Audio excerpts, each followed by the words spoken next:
Nah, Mas Adri, ngapain sih kita ikut BRICS? Ya, itu kan jadi pertanyaan juga kan. Kita kan karena sekali lagi kita lagi daftar ke OECD yang sangat identik dengan organisasi barat, tiba-tiba kita ke BRICS. Dan alasannya bebas aktif lagi-lagi kan. Ya, selamat datang di podcast Ngobrolin HI. Tempatnya isu-isu global jadi obrolan sehari-hari. Oke, saya Idil. Saya Adri. Saya Albert. Saya Mia. Oke, hari ini kita ngobrolin jalan-jalannya Prabowo ke luar negeri. Apa aja sih yang udah didapetin dan sebagainya. Part pertama kita mungkin ngebahas tentang kunjungan yang pertamanya ke China. Tapi sebelum itu juga kita gabung BRICS misalnya. Dan ya mungkin hubungannya dengan negara-negara non-barat kali ya. Mas Adri, mungkin saya mulai dengan Mas Adri dulu. Ya ke China kemarin ada hal yang menarik ya Mas?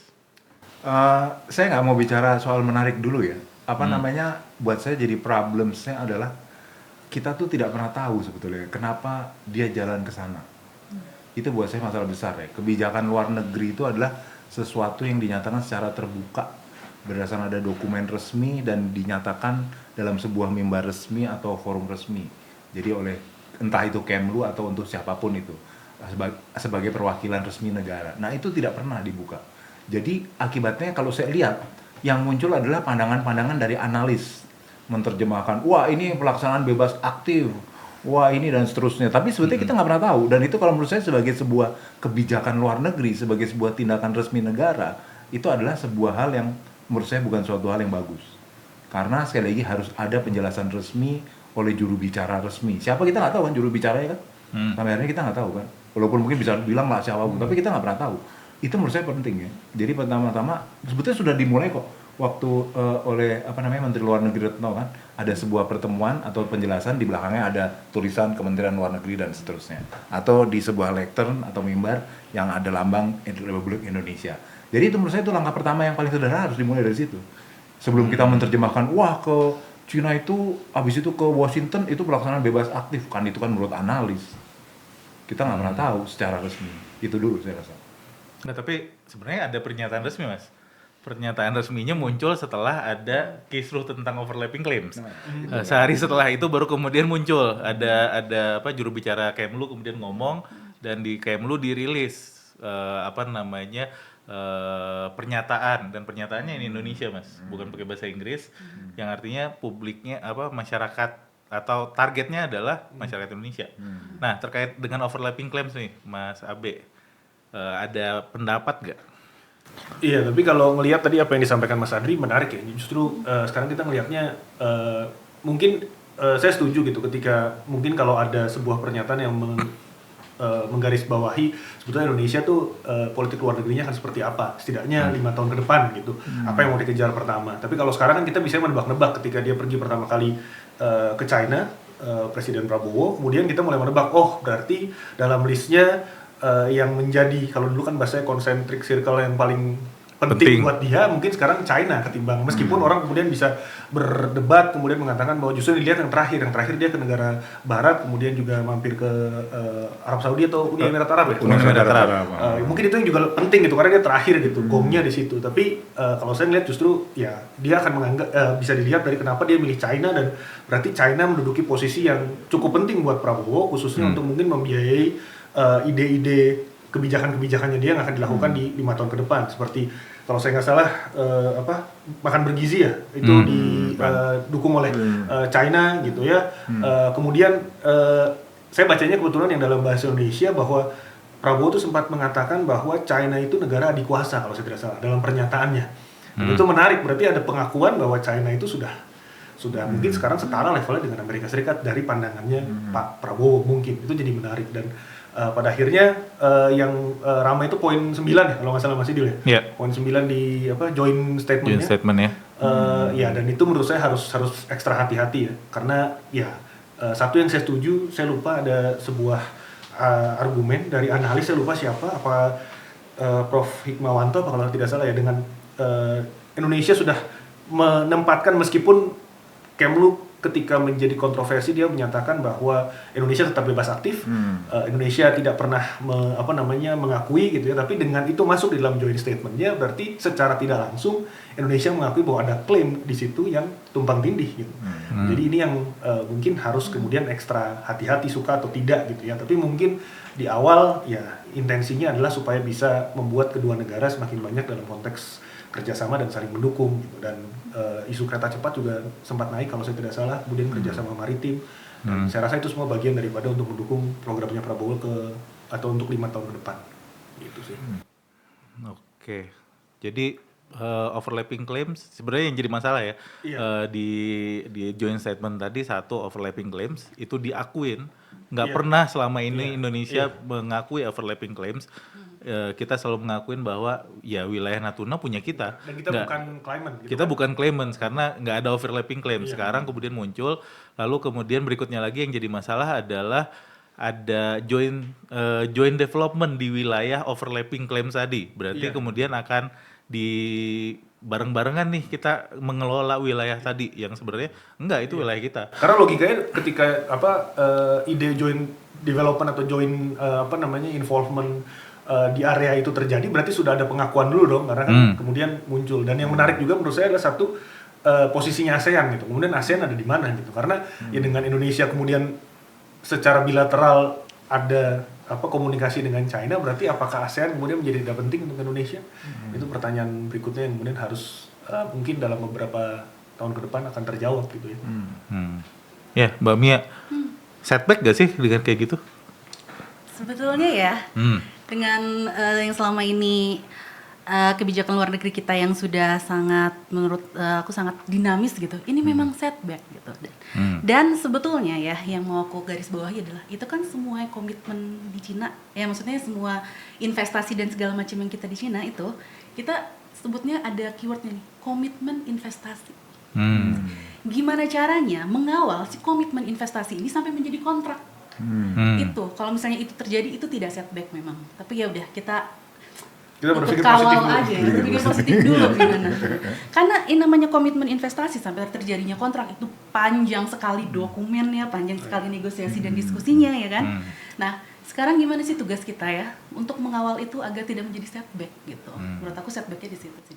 Ya apalagi sehari setelah itu atau 2 hari setelah itu kalau saya nggak salah juru bicaranya China bilang ya kami siap untuk bicara tentang Laut Cina Selatan dengan Indonesia. Mas Adri, Loh, kalau kita ngomong Laut Cina Selatan tuh saya nggak ngerti kenapa ya, kok kemarin orang lupa ya. Begitu seminggu setelah Prabowo dilantik, itu pasukan penjaga pantai Cina masuk ke perairan Indonesia. Jadi sebetulnya kalau saya bicara tentang bebas aktif, apakah kebijakan atau pernyataan bersama itu atas dasar kebebasan? Atau atas dasar tekanan? atau Itu kita kan- takut nggak Mas? Nah itu makanya itu pertanyaan saya kan, itu kan kita nggak pernah ngangkat tuh. Kenapa saya nggak ngerti tuh, hilang tuh berita itu?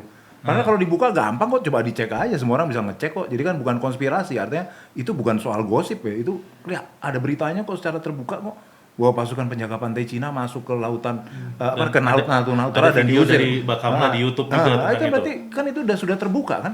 Udah pernyataan terbuka. Terus kemudian tiba-tiba ada pernyataan bersama. Jadi apakah pernyataan bersama itu bagian dari bagian dari hasil dari blackmail tadi, dari hasil dari tekanan itu kan harusnya dijelaskan tuh.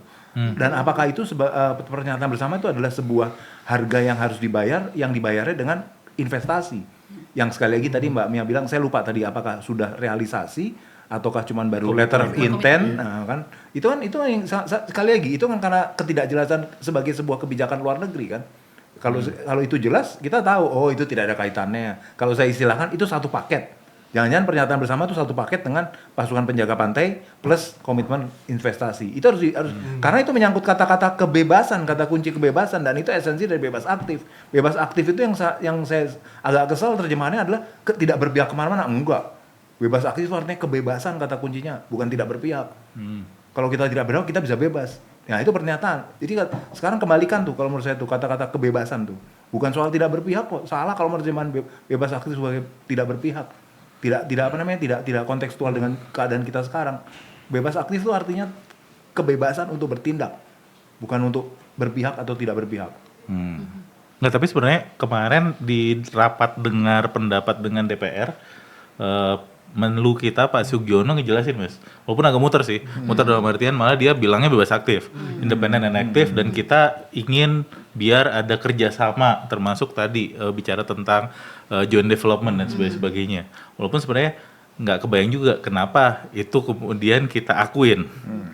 Nah, Mas Abe, kenapa ya kita tanda tangan itu dan muncul kata-kata overlapping claims itu?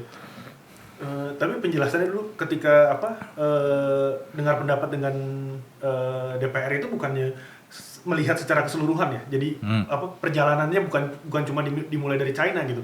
Jadi ketika setelah dari China dia ke US, kemudian ke UK, kemudian kembali ke lewat Uni Emirat Arab baru ke Indonesia gitu. Jadi bisa dikategorikan bahwa kita tuh tidak hanya fokus pada negara yang mungkin dikategorikan sebagai satu blok ya, tapi juga ke negara yang blok lain. Jadi mungkin melihatnya seperti itu ya.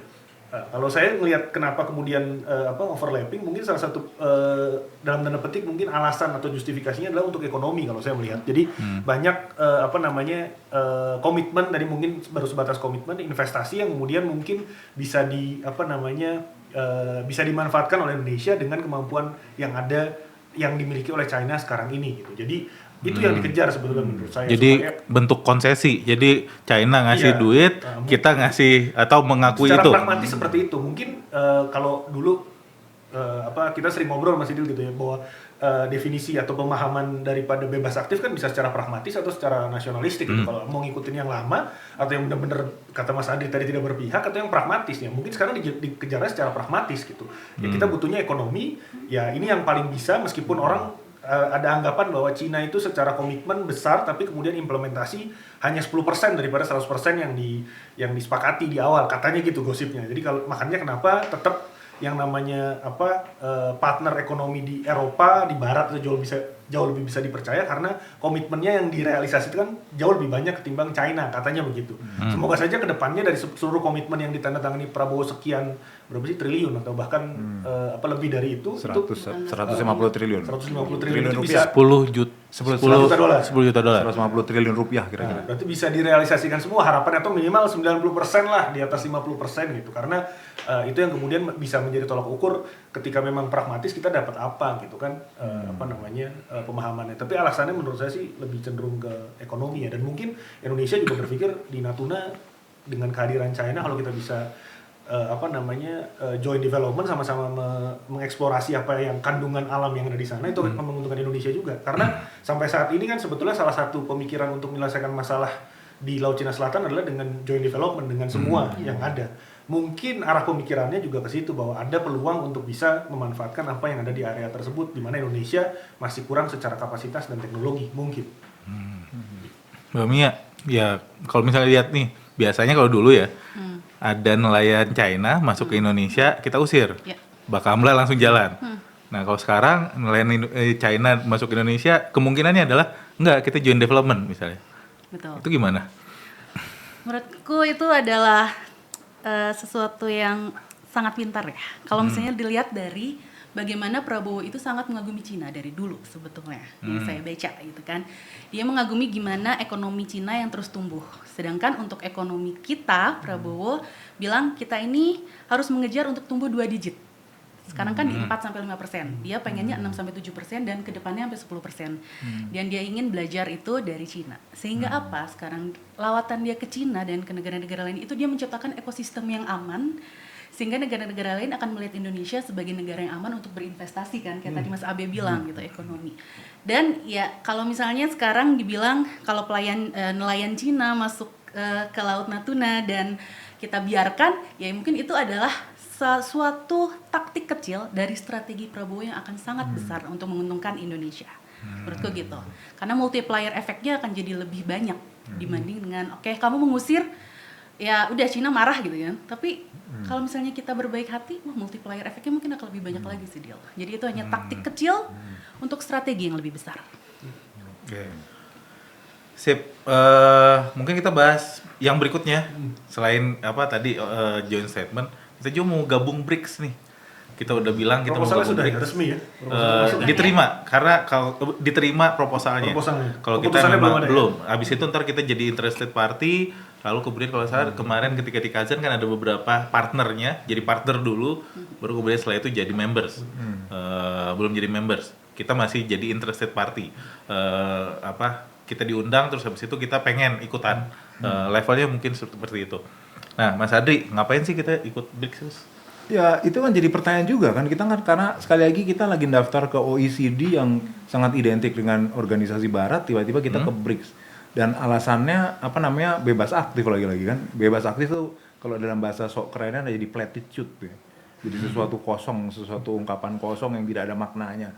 Nah itu saya yang tidak dijelaskan kan. Jadi kan kita sah-sah aja kalau berdiri konspiratorial kan, cuma keseimbangan lah apa segala macam. Kalau menurut saya itu nggak sembarangan seperti itulah. Itu kan kebijakan yang jangan-jangan nanti bertentangan. Pertama, kalau kita OECD pasti pakai dolar kan. Kalau BRICS nanti isunya nggak pakai dolar kan, itu sesuatu hal yang bertentangan. Itu gimana tuh cara mengakomodasi pertentangan itu kan? Itu kan tidak jadi pertanyaan, tidak jadi pertanyaan kemarin setahu saya di DPR tidak ditanya tuh. Nanti gimana tuh kalau yang satu pakai dolar, yang satu pakai enggak gitu misalnya kan? Harusnya ditanya dong yang teknis gitu dong. Kita nggak usah bicara soal bebas aktif dulu, kita tanya yang teknis dulu. Sayang itu dia dijelaskan kan? Malah kemarin udah dibantah dulu sama Pak Sugiono. Nggak ngebahas dedolarisasi Nah, gitu. itu kan maksudnya sekali lagi sayang kan. Kita kan juga kalau namanya kita mau masuk suatu organisasi, kita kan bicara tataran ideal dulu kan. Tataran ideal pertama itu adalah organisasi barat lawan anti barat. Kemudian apa mekanisme kerjasamanya? Mereka bisa ketemu nggak dua kelompok itu? Itu kan dua hal yang menurut saya satu persatu turun. Nah itu kan saya yang tidak dibahas. Soalnya kita masuk organisasi itu nggak ada implikasinya gitu loh. Kayak ibaratnya kita masuk organisasi geng-gengan lah gitu kan, bisa pindah kiri kanan gitu dengan gampang kan, itu nggak segampang itu kan. Nah itu yang menurut saya yang tidak digali ya, pertanyaan-pertanyaan seperti itu. Dan itulah kalau menurut saya balik lagi tadi ke kebijakan luar negeri, apa tuh harus dijelaskan secara resmi kan, bukan cuman analisis termasuk kita nih analisis sore gini kan, yang tidak jelas ini kan, harusnya jelas lah, bukan ini cuma lambangnya cuma ngobrolin HI kan, harusnya Kementerian Luar Negeri Indonesia gitu. Harusnya yang resmi lah gitu, seperti itu. Jadi sekali lagi kita kita cuma kata-kata secara bahasa udah salah nih kan, ngobrolin ini kan bukan bahasa Indonesia kan, harusnya membicarakan HI gitu kan. Bahasa-bahasa seperti itu. Nah ini kan resmi. Nah tapi sekarang sah-sah aja kan, di setiap warung kopi orang ngobrol seperti itu sah-sah aja. Kenapa? Karena tidak ada pernyataan resmi. Dan orang ngomongnya cuma bebas aktif. Maksudnya sekali lagi jadi platitude tuh. Jadi sesuatu yang kosong tidak ada maknanya. Harusnya diterjemahkan dong secara jelas. Kenapa sih kita ke BRICS atau kenapa kita berencana ke sana sementara kita tahu bahwa itu organisasi yang dalam tanda petik berlawanan. Itu namanya kebijakan luar negeri.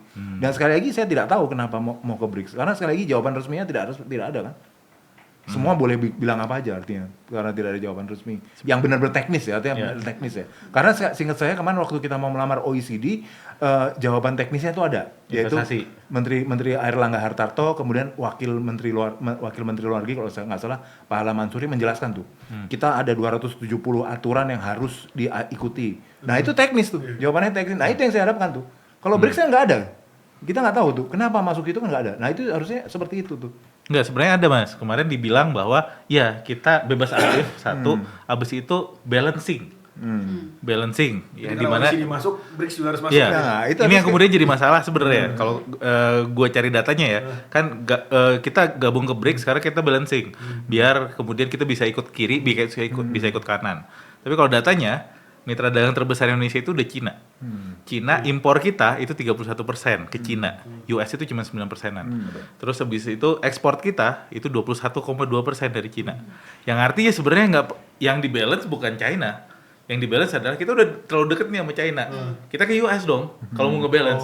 Tapi yang terjadi adalah kita ke China, dengan BRICS kita ke Rusia dan sebagainya. Bukan ke barat. Mas Abe ada pendapat nggak? Balancing.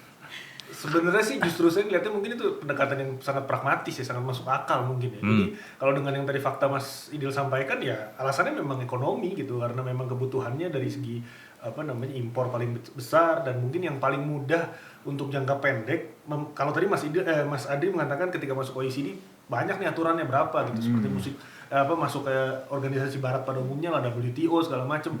Listnya banyak nih, dan itu mungkin sangat substansial dan sangat teknis dan harus diikuti, kalau nggak diikuti nggak masuk gitu ya. Seperti sama lah kita akreditasi mungkin yang internasional jauh lebih berat gitu kan. Ya mungkin itu tetap dikejar gitu ya atas nama bebas aktif tadi dan juga balancing tadi. Cuma di satu sisi juga in the meantime saat kita mempersiapkan kita harus juga dong kalau nggak mau kemana gitu. Jadi pada saat yang sama short termnya paling mudah, dan mungkin di negara-negara berkembang nih mungkin aturan teknisnya jauh lebih fleksibel ketimbang negara-negara barat yang sudah fix dia harus A ya A gitu, nggak bisa ditawar lagi. Tapi kalau negara Asia tuh kan biasa ya tetap tapi mungkin diberikan grace period 1 tahun, 2 tahun, tapi sudah bisa menerima manfaat daripada organisasinya gitu, dan itu yang mungkin dikejar secara short term untuk ngejar yang tadi berapa minimal 8% katanya mau pertumbuhan ekonominya, ya dia harus kemudian pasarnya harus kemudian diperbanyak dan mungkin yang bisa masih dimaksimalkan seperti negara-negara berkembang di BRICS yang ekonominya masih mungkin akan lebih banyak berkembang ketimbang negara Eropa, ya harus dikejar juga. Jadi itu lebih pendekatan pragmatis menurut saya sih. Jadi ya dicari memang itu untung yang bisa atau cara yang bisa didapatkan di Indonesia sekarang. Oke. Terakhir dulu nih ke Mbak Mia, BRICS juga. Ada yang bilang ya ini channel multilateralisme, kita ikut-ikutan aja. Tapi emang benar ini jadi channel multilateralisme atau malah sebenarnya jadi kelompok pembangkang atau kelompok revisionis. Dan kemarin kan Trump udah bilang, kalau saya jadi presiden, kalau benar ada dolarisasi, BRICS akan saya kasih tarif 100%. Jadinya malah kita ketakutan juga nih. Ada pendapat nggak, Mbak? Kita, kalau tadi Mas Abi bilang pragmatisme, kita harus lihat itu dari sisi mananya dulu ya. Dia sebagai pembangkang atau sebagai channel multilateralisme ya. Karena tadi kalau Mas Adri bilang ini jadi terlalu luas ini gitu. Tapi yang pengen aku tanya juga nih ke Mas Idil lah, ya. Nanti ini kan terakhir ya ke Mas Idil ya. Ya, boleh. Sedangkan kita ini, kita aware banget kan bahwa ada sanksi-sanksi unilateral dari US ke Rusia, ya kan? Kalau misalnya kita memakai atau bekerja sama dengan produk pertahanan Rusia, kita akan dapat sanksi unilateral dari US. Oke, correct me if I'm wrong ya. Nah, kalau misalnya itu dilihat dari sisi US, tentu saja kita akan menjadi pembangkang, bukan? Ya. Dilihat dari sisi industri-industri yang akan terkena dampak, mereka bisa putus global supply chain dari US, itu akan menjadi pembangkang juga kan ya? Iya, dan merugikan buat mereka. Dan merugikan. Tapi ya itu tadi masalahnya, kalau misalnya konteksnya sudah ekonomi dan negara-negara BRICS memang sudah bisa membantu kita, itu mungkin tentunya channel multilateralisme yang sangat kaya gitu. Nah, mungkin tadi pertanyaan buat Mas Idil, ini gimana Mas, yang untuk sanksi-sanksi unilateral ini, gimana ya kita menyikapinya, atau preemptif apa nih yang bisa kita siapkan? Oke. Kayaknya kita harus bisa ngomong dengan US sebenarnya.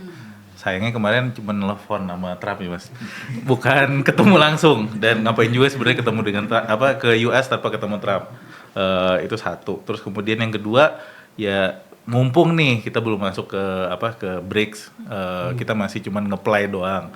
Sebenarnya mungkin itu jadi hal yang harus dipertimbangkan juga, apalagi misalnya 8% itu target yang besar, yang kemudian untuk bisa tumbuh 8% kita harus punya investasi yang besar, biar produksi di dalam negerinya kemudian meningkat.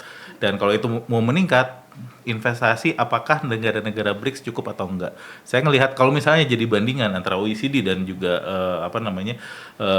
BRICS, OECD udah jelas, standarnya udah jelas dan sebagainya. Pelaku bisnis bakal ngelihat bahwa oh iya, kita bisa invest di Indonesia karena standarnya standar OECD. BRICS belum punya mekanisme itu, tools itu belum punya. Mereka cuman baru forum yang tiap tahun ketemu lalu kemudian ngebahas. Sekarang ngomongnya multilateralisme, tahun lalu ngomongnya dedolarisasi. Selalu ngomongnya pokoknya ya tadi coba ngelawan sistem yang ada. Cuman ke sana. Jadi masih wacana sebenarnya, belum ada tools yang jelas. Jadi kalau buat saya, kalau misalnya sekarang kayaknya sih agak sulit untuk main di area abu-abu. Oh, kiri oke, kanan oke. Sekarang enggak. Sekarang kalau mau OECD ya udah OECD, jangan BRICS. Kalau mau BRICS ya udah lepaskan mimpi kita untuk gabung di OECD misalnya. Itu yang kemudian harus dilihat. Jadi malah ya bisa ditinjau ulang sih sebenarnya untuk gabung ke ke BRICS. Oke, mungkin itu aja dulu. Kayaknya udah cukup banyak yang kita bahas kali ini. Kita akan terusin lagi, mungkin ngebahas tentang kunjungan-kunjungan ke negara-negara lainnya.